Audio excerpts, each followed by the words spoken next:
Il est exactement 7 heures sur l'ensemble du réseau synchronisé de Zik FM. Chimardio Biraïm, tous les bons réveils matins. Les titres de cette édition: cherté des factures de l'électricité au Sénégal. Le directeur général de la Sénélec l'impute aux structures qui refusent de payer leur consommation, une situation qui ne peut continuer selon Mohamedou Matar Cissé, qui menace de couper le jus aux hôpitaux, casernes et municipalités qui ne sont pas en règle avec la Sénélec. Un incendie d'une rare violence a ravagé hier le pavillon vert au 6S qui abrite la foire internationale de Dakar. L'heure est au bilan. Les victimes dénoncent le retard des sapeurs-pompiers pour circonscrire le feu.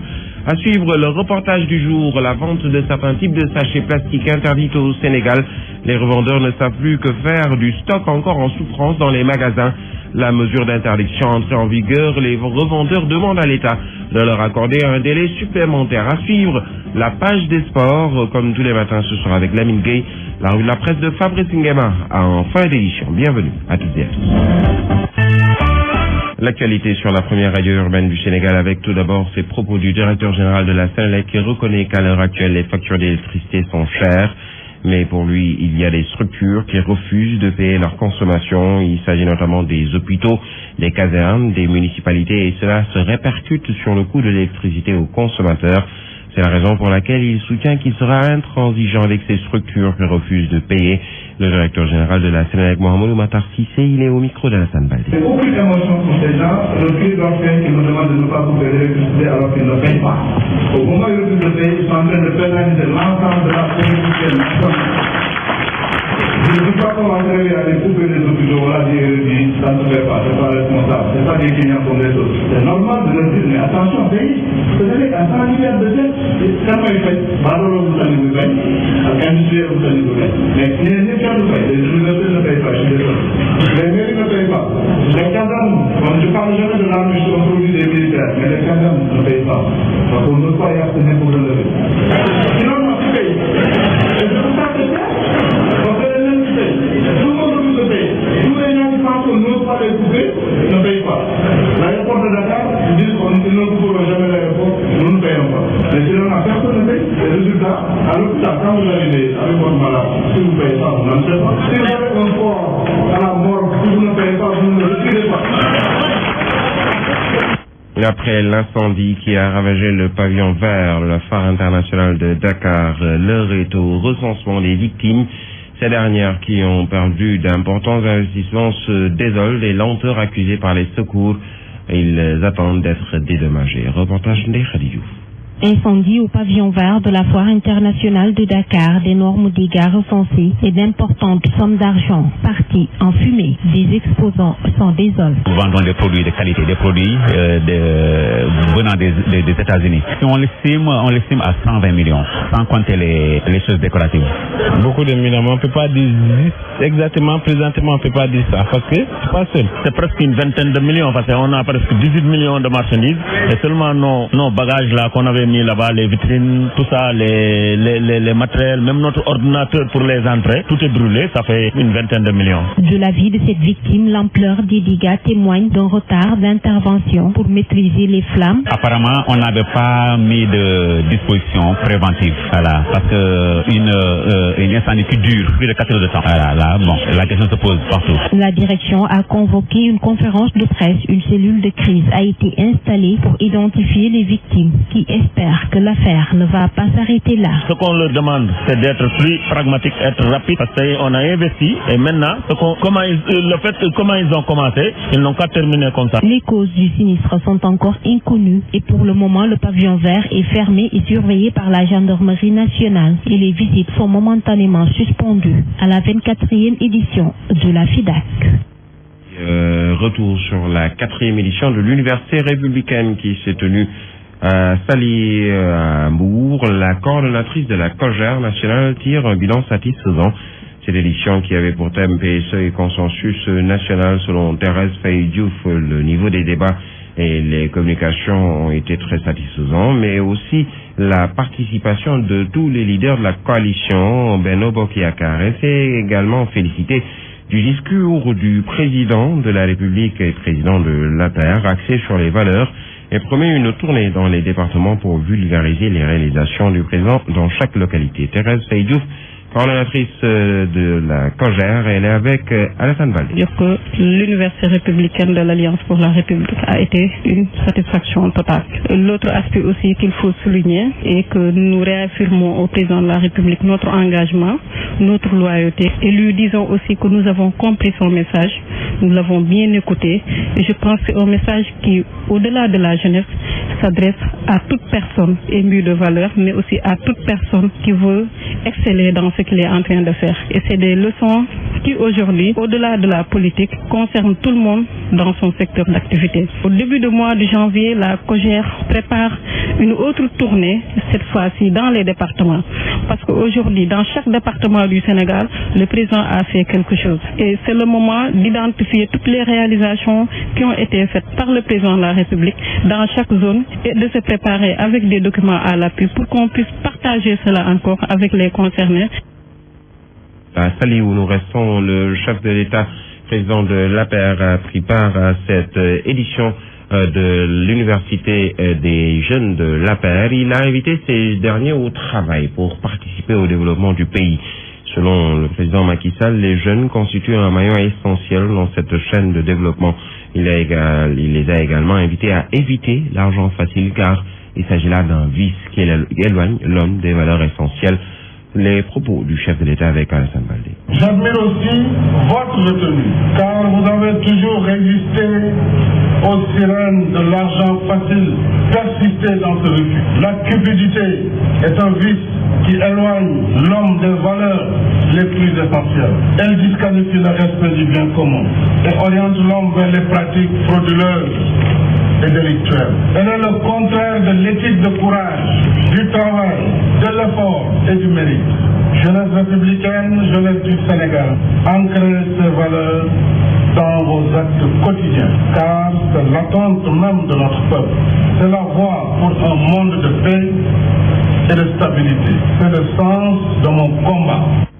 Puis nous parlons de tout à fait autre chose avec le collectif pour l'émergence de la grande banlieue qui est né à Pikine. Ce collectif a comme cadre de référence le plan Sénégal émergent. Il se fixe comme objectif le développement du pôle territoire que constitue Pikine, Guédiawaye et Rufisque. Cette nouvelle structure propose par ailleurs un programme d'urgence qui devra transformer Pikine, Guédiawaye et Rufisque, considérés comme des cités dortoirs, en des villes dignes du nom et leur conférer des fonctions précises. Matar Sall est le secrétaire général du collectif pour l'émergence de la grande banlieue.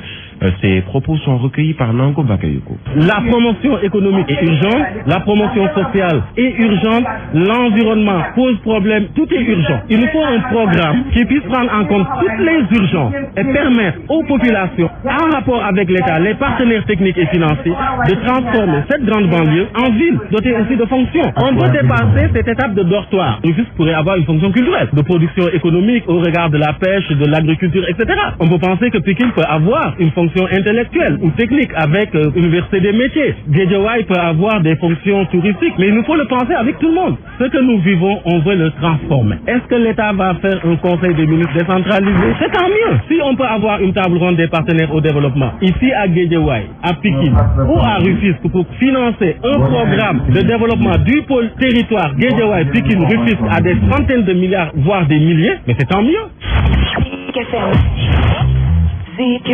La télévision a un nouveau support pédagogique. L'université Alioune Diop de Bambey ambitionne de porter son enseignement jusque dans les salons. La télévision scolaire va être au service et des apprenants et de la communauté. Nous voyons tout ceci avec notre correspondant à Diourbel, Abdoulaye Diagne. La télévision au service de l'éducation. Les nouvelles techniques de l'information et de la communication influencent tous les secteurs. Dr Abdoulaye Taye, enseignant-chercheur à l'université Alioune Diop de Bambey. L'université de Bambey a toujours un côté service public, service à la communauté. Et ce service à la communauté aussi, la télévision va prendre ça en charge au niveau de la promotion d'une culture scientifique et technique au niveau de la société. À cet effet, la dominante sera l'information pédagogique. Monsieur Amadou Binte Diop est le coordonnateur de la DRTS. Une télé éducative, donc, c'est dans la grille des programmes que la tendance devait être renversée. C'est c'était l'information qui concernait les élèves, c'est-à-dire comment choisir une bonne filière, comment s'orienter, de même que les parents, quand est-ce que les dates des examens auraient. Donc c'est une information pédagogique. Des mutations qui font que l'Institut de formation à distance de l'Université Alioune Diop de Bambey intègre dans son arsenal pédagogique la télévision, une nouvelle modalité de la transmission et de l'apprentissage du savoir. Abdoulaye Diagne, Bambey, Zik FM. Abdoulaye Diagne en partenariat avec la ville de Pont-Sainte-Maxence, le lycée Alboury Ndiaye de Linguère vient de bénéficier d'une infirmerie à un coût de 13 millions de francs CFA. La cérémonie de la pose de la première pierre a été présidée par le maire de Linguère, par ailleurs ministre de l'Industrie et des Mines, Ali Ngouille Ndiaye, qui a promis d'équiper cette structure sanitaire aux soupes. C'est ce que nous dit notre correspondant sur place, Masnia. L'administration du lycée Alboury Ndiaye a organisé une cérémonie de pose de la première pierre. Le proviseur Moustapha Sen. Nous venons de faire la pose de la première pierre du lycée, de l'imprimerie du lycée Alboury Ndiaye, une imprimerie financée par l'association Comité de jumelage de Pont-Sainte-Maxence France pour une valeur de 13 millions. Le président des parents d'élèves, Momar Sissek, a saisi cette occasion pour égrener un chapelet de doléances. Nous, notre souhait, c'est de conserver le lycée tel qu'il existe aujourd'hui, avec les deux cycles, c'est-à-dire un collège et un lycée. Et maintenant, décongestionner. Pour le secrétaire général de l'inspection académique de Louga, Lemine Fall. C'est une première à mon niveau de constater une prise en charge aussi effective des problèmes de santé au niveau d'un établissement scolaire. Le ministre de l'Industrie et des Mines, Ali Ngouille Ndiaye, a pesé de tout son poids pour que cette structure de santé soit implantée au lycée Alboury Ndiaye. Également à ce niveau, nous avons pris l'engagement, une fois que la construction est faite, d'équiper l'infirmerie. Voilà ce qui aujourd'hui sera d'un très grand apport pour les élèves au niveau du lycée. Cette imprimerie va faciliter la tâche de la caserne des sapeurs-pompiers qui avait fait en 2015 60 interventions pour évacuer 72 victimes. Zik FM Linguère, Mas Ndiaye. Mas Ndiaye, nous parlons toujours de ses meilleurs élèves et enseignants et les meilleures écoles de la circonscription de l'inspection d'éducation de Diofior, regroupant des communes, des arrondissements de Tataguine, Fimela, Diofior, qui ont été distingués. Le thème de cette première édition de la journée de l'excellence instituée par l'IEF de Diofior, c'est un management exclusif et participatif pour l'amélioration de la qualité de l'éducation. C'est ce que nous dit Pape Dieye. C'est dans une ambiance festive que la première édition de la journée de l'excellence de Diofior a vécu. Une organisation qui trouve sa pertinence dans les résultats satisfaisants enregistrés cette année par l'IEF de Diofior, dans un contexte marqué par la faiblesse des performances scolaires. Youssou Diom, maire de la commune de Diofior. Les récentes journées de l'évaluation des résultats scolaires ont montré une baisse progressive du niveau des élèves. Néanmoins, l'inspection de Diofior a enregistré des résultats assez satisfaisants. Cette journée qui traduit le culte de l'excellence participe à l'amélioration de la qualité de l'éducation. Le président du comité de pilotage, M. Momodouba, inspecteur de l'IEF de Diofior. Une journée qui se veut pédagogique car non seulement elle épouse les contours de la politique éducative de l'État déclinée à travers le paquet, mais cette journée participe également à la promotion de la culture de l'excellence. L'excellence requiert un effort personnel de l'aspirant. C'est le parrain de la journée qui nous indique le chemin qui mène en donnant un modèle les récipiendaires. Karim Sen, conseiller économique et social et maire de Fimela. L'excellence exige un travail de fourmi, une abnégation de tous les jours, un emploi du temps discipliné, une envie d'atteindre le soleil. Un élève intelligent fait la fierté de ses parents, mais un élève excellent fait la fierté de son pays. Et puis nous parlons du reportage du jour. Je vous le disais en titre, les vendeurs de sachets plastiques dans la tourmente depuis l'annonce de l'interdiction de cette activité sur toute l'étendue du territoire national. En tout cas, il y a certains sachets qui sont aujourd'hui interdits de vente. À en croire certains revendeurs interrogés par notre reporter, ce sont des emplois encore supprimés et des investissements à perte. si l'État ne prolonge pas les délais pour leur permettre d'écouler les stocks en souffrance dans les magasins et pouvoir se reconvertir. C'est un reportage de Mamoudou Fofana. L'interdiction de la vente des sachets plastiques sur toute l'étendue du territoire semble bouleverser la vie de plusieurs de nos concitoyens. Maman Astendiaye Gueye, membre du collectif des vendeurs de sachets plastiques. Des fois,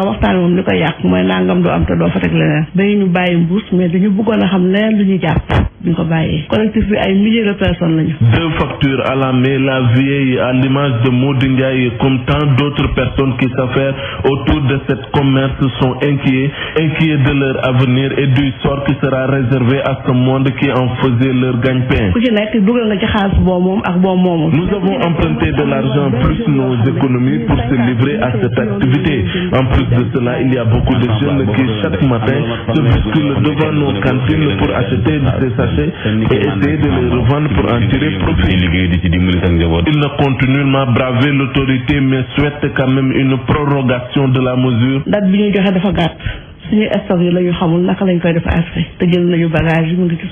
Sinon, averti Maman Astendiaye, ce sont des investissements tout simplement perdus.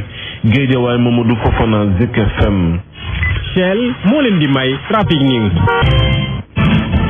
Exactement, 7h passées de 18 minutes dans ce studio pour la page des sports. Lamine Gueye, bienvenue, bonjour. Bonjour Birahim, bonjour à tous. Nous parlons football tout d'abord avec la Ligue 1, le Ndiambour de Louga, nouveau leader. Oui, le Ndiambour s'est imposé hier face à l'ISO, score 1-0, une courte victoire mais suffisante pour justement s'emparer de cette place de leader de cette Ligue 1 au sortir de la quatrième journée, une quatrième journée marquée pour le reste des rencontres disputées par des matchs nuls, les nuls vierges 0-0 de la Sunéor de Diourbel devant Mbour Petite Côte ou encore celui du stade de Mbour face au GFC.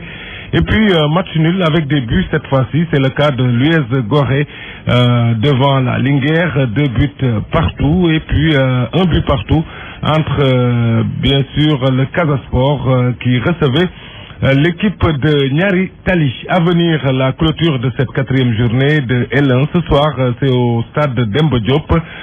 Senghor qui joue contre Douane et puis le grand match on devrait dire entre le Djaraf de Dakar et Djambar de Sali. Alors en Ligue 2, Lamine Gueye, le Teungueth FC reste leader. Oui, le TFC a dominé hier le DSC, le Dakar Sacré-Cœur par 2-0 à l'entame de la quatrième journée de cette Ligue 2. Le club de Moustapha Seck conforte sa place de leader. Génération Foot a aussi dominé les militaires de l'ASFA sur le score de 2-0 également. Et puis Ndarguet qui s'impose devant Edix 1-0. Yego en a fait de même devant le Duc. La suite mardi avec notamment Pikine déjà sous pression avant de jouer la Renaissance de Dakar. Un match programmé à Demba Diop. Alors nous reparlons de la Coupe d'Afrique des Nations des moins de 23 ans avec la déception, il faut le dire, du Sénégal. Oui, une déception que les joueurs ont du mal à digérer. Le capitaine de la sélection olympique, Pape Seydou Ndiaye, regrette que les se soient refermés ici à Dakar à l'épreuve des tirs au but face à l'Afrique du Sud. C'est dur, mais la vie continue et le foot continue également. Pape Seydou Ndiaye, capitaine des U23, hier l'invité de l'émission Zik Sport, il est avec Sofna Falcon. Oui, on est déçu de l'élimination, mais bon, le bon Dieu a décidé comme ça. On en fait ce qu'on devait faire pour moi, mais c'est ça le football. Parfois on gagne, parfois on perd, mais c'est difficile vraiment, c'est difficile. Oui, c'était dur, être capitaine et de se qualifier aux Jeux Olympiques, c'est pour moi un challenge, mais bon, c'est des regrets parce que de se qualifier au Rio, ça c'est pas donné à tout le monde. Continuer aussi le travail et de se dire que on a manqué ça, mais une autre fois on va aller, Inch'Allah. Voilà, toute la déception du portier et capitaine de l'équipe du Sénégal terminée sur on va dire la mauvaise place, la quatrième place, puisque les trois autres ouvraient les portes de Rio. Alors nous parlons à présent des championnats étrangers avec un Paris Saint-Germain sans pitié face à Lyon. Oui, un PSG impitoyable hier face à Lyon, battu 5-1. Les Parisiens sont sans adversaire dans ce championnat français puisqu'ils comptent désormais 17 points d'avance sur Angers et Monaco, arrivés 2e et 3e. Au sortir de la 18e journée, Lyon est 6e et Marseille 9e au classement. En Angleterre, Arsenal, nouveau leader grâce à sa victoire 2-0 devant Aston Villa, lanterne rouge. Juste derrière, à 1 point, Manchester City qui a dominé Swansea par 2-1. Et puis ça se complique en revanche pour United battu par le premier Bournemouth, score 2-1 également. À venir pour la clôture de cette 16e journée, le choc entre le surprenant Leicester et Chelsea. Chelsea, le champion sortant, avec en jeu la place de leader pour Leicester. En cas de victoire, il reprendrait seul la tête du classement de la Premier League et compterait même 2 points d'avance sur Arsenal, actuel leader. En Espagne, après le nul de Barcelone samedi face à la Corogne, 2 buts partout, hier l'Atlético l'a rejoint grâce à son succès 2-1 face à Bilbao, tandis que le Real Madrid est une nouvelle fois tombé au travers à Villarreal. Battu le Real par 1-0, les Madrilènes comptent désormais 5 points de retard sur le Barça et l'Atlético au sortir de la 15e journée de la Liga en Italie. L'Inter de Milan reste leader avec 4 points d'avance sur la Fiorentina et Naples et 6 points sur la Juventus de Turin, 4e après la 16e journée du Calcio. Enfin, en Allemagne, 16e journée de Bundesliga, le Bayern leader, le Bayern qui compte 5 points d'avance sur son dauphin c'est Dortmund. Hertha Berlin, 3e, est déjà relégué à 9 points de Dortmund et 14 points du Bayern de Munich. C'est dire que ça va se jouer entre le Bayern de Munich et Dortmund, l'équipe de Aubameyang. Aubameyang, auteur de 18 buts dans le championnat allemand. Il est actuellement le meilleur buteur de cette Bundesliga. Et Fabrice me dit même que c'est le meilleur buteur de toute l'Europe. Voilà. Voilà pour la page sport, Birahim. Merci à vous, Fabrice Ngema, justement, que nous retrouvons pour la revue de la presse.